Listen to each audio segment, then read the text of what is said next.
अस्सलाम वालेकुम। SS life में खुश आमदीद। आज मैं आपको शर्ट में ज़िप लगाने और पीछे प्लेट डालने का तरीका बताऊंगी। फिटिंग के लिए ये दोनों चीज़ें ज़रूरी होती हैं। फिटिंग वाली शर्ट बनाएंगे तो ये दोनों चीज़ें हम लगाएंगे। ये एक खातून की शर्ट है, इसकी बैक पे हमने ज़िप लगानी है और प्लेट डालने हैं। तो ये हमने इसका तीरा काटा है, ये इसका कंधा है, ये इसकी चेस्ट लाइन है, ये कमर है और ये हिप है। ज़िप लगाने के लिए हमें चेस्ट लाइन और वेस्ट लाइन दोनों की बहुत ज़रूरत होती है।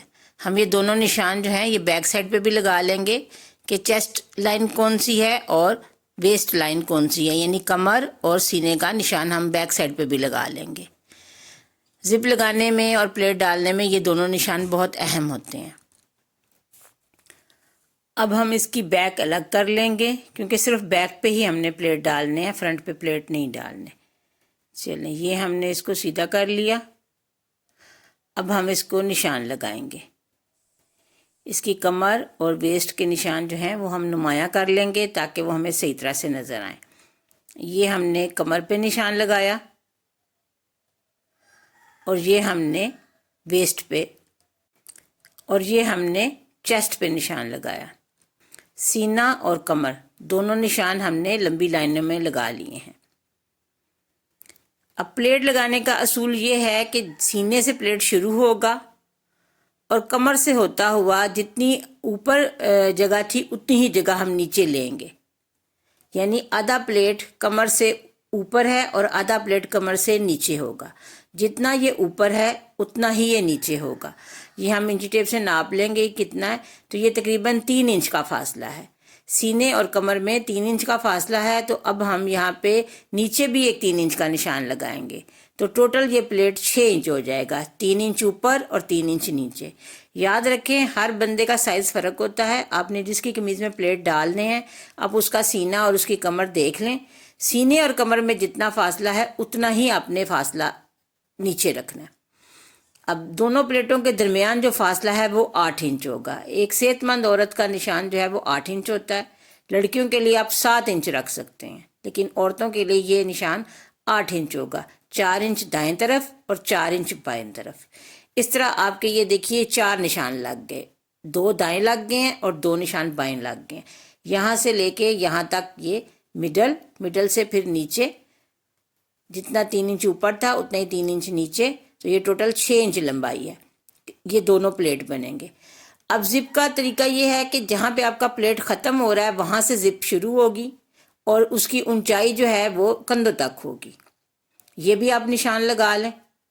एक निशान आप नीचे प्लेटों के सामने लगाएं और एक निशान आप कमर तक कंधों के सामने लगा दें। ये 2 निशान लग जाएंगे। अब कैंची से इसको काट दें। बिल्कुल दरमियान में जहाँ इस्त्री की क्रीज बनी हुई है वहाँ से आपने कटाई करनी है। ऊपर कंधों तक आप इसको ले जाएं। जहाँ पे कंधे शुरू हो रहे हैं वहाँ तक आप इसको काट के रुक जाएं। अब इसी तरह नीचे भी ये जो कोना है ये इसको ठीक कर लें। बस सिलाई का हक छोड़ दें वहाँ पे। इतना निशान हो कि सिलाई वहाँ से हो जाए। अब जितना ये प्लेट का हमने कट लगाया है उसके नीचे लगाने के लिए हमें कपड़ा चाहिए। ये कपड़ा हम कमीज़ के स्पेयर कपड़े में से ले लेंगे। जितना हमारा कट है उससे 2 इंच ऊपर कपड़ा हम रखेंगे और 2 इंच नीचे रखेंगे, यानी उस कट से हमने 4 इंच लंबा पीस लेना है। 2 इंच ऊपर ज़्यादा लेना है और 2 इंच नीचे ज़्यादा लेना है। तो ये नाप के इस तरह से, तो अब हम इसको काट लेंगे। ये कपड़ा हम अलग कर लेंगे। ये कपड़ा हम ज़िप के पीछे लगाने के लिए काट रहे हैं। इसकी चौड़ाई 2-2.5 इंच काफ़ी है। 2-2.5 इंच आप इसको चौड़ा रख लें और फिर इसको आप काट लें। इस कपड़े के किनारे मोड़ के हमने सिलाई लगानी है ताकि धागे ना निकलें। और उसके बाद इसका एक दरमियान का निशान बनाना है। सेंटर इसका बनाना है। वो आप इस्त्री से बना लें या हाथ से बना लें। अगर हाथ से निशान लग जाता है तो ठीक है, अगर नहीं लगता तो आप इस्त्री से ये निशान लगा लें। इस कपड़े की पट्टी को हम दोनों तरफ सिलाई लगा रहे हैं। पहले हम उसको एक तरफ से सिएंगे और उसके बाद इसको दूसरी तरफ से सी देंगे। ये इसलिए है कि कपड़े के धागे ना निकलें। चलें, ये हो गई सिलाई। अब हमने इसको जो जिप वाला कट लगाया हुआ है हमने उसके साथ रख के सीना है। पट्टी हम नीचे रखेंगे, उसका जो सेंटर का निशान है वो हम अपने कट के साथ रखेंगे। पट्टी के सेंटर के निशान के ऊपर हमने कमीज़ का कट रखना है और उसके बिल्कुल किनारे किनारे पे सिलाई करनी है। ये इस तरह से हम इसको लगाएंगे। बस सिलाई इतनी रखनी है जो कि कपड़ा निकले नहीं उसमें से, ज़्यादा मोटी सिलाई नहीं करनी। अब यहाँ पे बिल्कुल एक कोना बनाएंगे। कोना बना के तो हम इसको मुड़ के वापस आ जाएंगे। याद रखें, नोक बनानी है आपने। यहाँ पे आपने सीधा टांका नहीं लेना, नोक बना के वी की शक्ल में नोक बना के वापस ऊपर आ जाना है और ऊपर आके फिर आपने वी बनानी है। उसी तरह सिलाई की नोक बनानी है वी की शक्ल में और फिर इसको आपने धागा काट देना है। यहाँ से ये वी बना के तो इधर आ गए और अब धागा काट देंगे इसका। चलें, अब कैंची से इसको कट लगा देंगे। जो नीचे हमने कपड़ा लगाया है उसको भी साथ उसी पहले वाले कट के साथ रख के दोनों को हम काट देंगे। अब इस कपड़े को हमने उल्टाना है। ये उलट के उल्टी तरफ चला जाएगा क्योंकि हमने इसको सीधी तरफ रख के सिया था।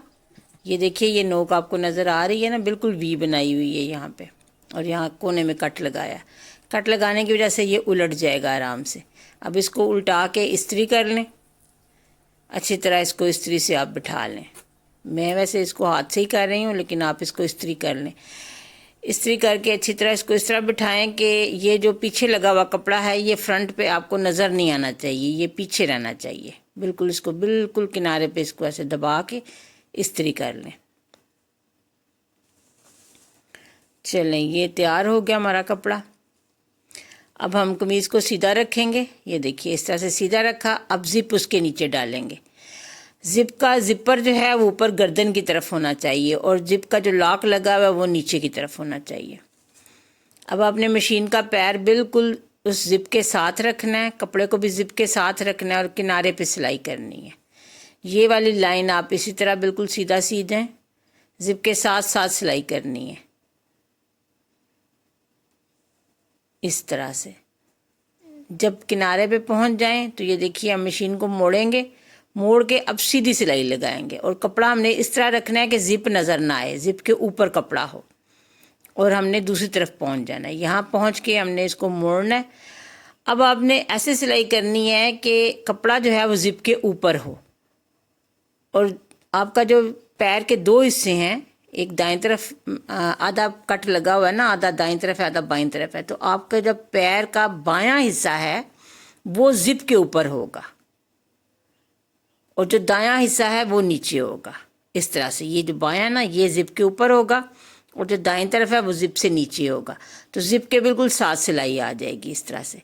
और नीचे से आपने जिप वाले कपड़े को ज़रा खींच के रखना है। अगर इस तरह नहीं करेंगे ना तो आपका कपड़ा लंबा हो जाएगा और जिप छोटी हो जाएगी।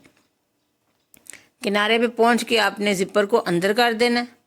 ये देखिए, अब इसको इस तरफ से खींच के बाहर निकाल लें। ये देखिए, अब जिपर जो है वो उधर आ गया। चलें, अब इसका मुंह बंद करना है। इसको सीधा करें इस तरह से, दोनों जिपों को जोड़ें, अच्छी तरह जोड़ें ताकि बीच में गैप ना हो। इसको पक्का कर दें, 2-3 सिलाइयाँ लगा दें ऊपर ताकि ये अच्छी तरह पक्का हो जाए। अब थोड़ी सी सिलाई ऊपर ओवरलैप करें, इधर इस तरफ सिएं और फिर धागा काटें ताकि ये अच्छी तरह से सिक्योर हो जाए। बैक से फालतू जिप हम काट देंगे, ये वाली जिप ये हम काट देंगे और जो थोड़ा सा कपड़ा हमने बचाया था वो हम जिप के ऊपर रख के सी देंगे ताकि जिप का मुंह बंद हो जाए अच्छी तरह से, ये सिक्योर हो जाए और आपको चुभे भी नहीं। इस तरह जिप आपको चुभेगी नहीं और वो खुलेगी भी नहीं। ये कपड़े से हमने इसको सिक्योर कर दिया। अब हमने प्लेट लगाने हैं। प्लेटों के लिए निशान लगाए थे जो हमने, तो हम ऊपर वाला निशान पकड़ेंगे और नीचे वाला निशान पकड़ेंगे, दोनों को सीधा रखेंगे, ऊपर से सिएंगे और बिल्कुल दरमियान में आके तो हम मुड़ के इधर किनारे पे आ जाएंगे। ये प्लेट जो है ये आधे इंच से ज़्यादा नहीं आपने डालना, आधे इंच से कम होना चाहिए, आधे इंच से ज़्यादा नहीं होना चाहिए। याद रखें, जो हमने सेंटर में निशान लगाया हुआ है ना, वो आपने सामने रखना है।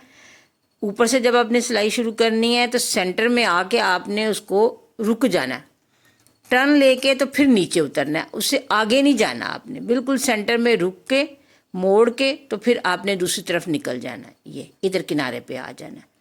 तो फिर आपका प्लेट जो है वो ऊपर और नीचे दोनों तरफ से बराबर बनेगा, एक जैसा बनेगा। अगर सेंटर आपने ऊपर नीचे कर दिया तो आधा प्लेट मोटा हो जाएगा, आधा प्लेट पतला हो जाएगा। ये बहुत ध्यान से आपने देखना है और उसको ध्यान से निशान लगा के आपने सीना है। ये देखिए, ये हमारी जिप तैयार हो गई, पे प्लेट तैयार हो गए, शर्ट तैयार है।